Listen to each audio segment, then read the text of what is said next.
खूपच ऊन आहे, तर तुम्ही तुमच्या मुलाबालांची काळजी घ्या. मंडळी, पावसाळ्याची चाहूल लागली की सगळ्यांची तारांबळ उडते. मग कोणी आपले छप्पर नीट करते, कोणी कौलं नीट करतात, तर कोणी लाकडं भरून ठेवतात.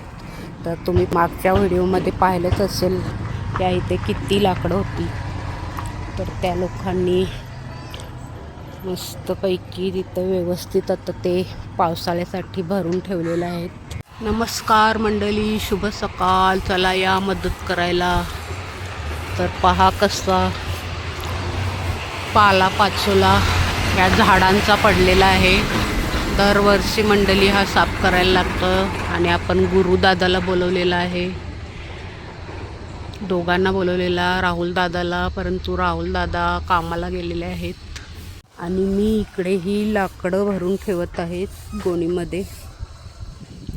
अशा प्रकारे गोणी मी भरून ठेवलेले आहेत, कारण की आता पावसाळ्यात चूल पेटवायला लागेल. पावसाळ्यात काय अशी रोजच पण पेटवायची आहे. जय हिंद मित्रांनो, शुभ सकाळ, हर हर महादेव. तर कसे आहात तुम्ही? तर आज मी हा दुखोटा नाही बांधला, कारण की वरून तो पालापाचोला साफ करत आहे गुरु, तर डोक्यात पडेल म्हणून आज बांधलेला आहे. दुखोटा आता नकोच देवाला बरं. तर या मदत करायला तुम्ही पण.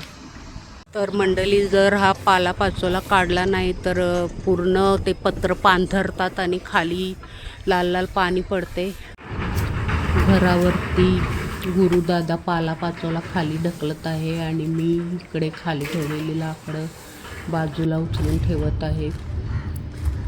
कधीच झाले असतं मंडळी, परंतु काही दिवसापूर्वी आमच्या घरावर युवकाचा डोंगर आणि माझा लहान भाऊ निधन झालं मंडळी. तर त्यामध्ये दुःखामध्ये बरेच दिवस गेले.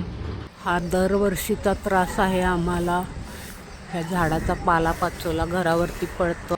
तर मित्रांनो, एवढा कचरा आपला काढून झालेला आहे आणि इकडे गुरु आहे, थोडासा शेवटचा टोक राहिलेला आहे.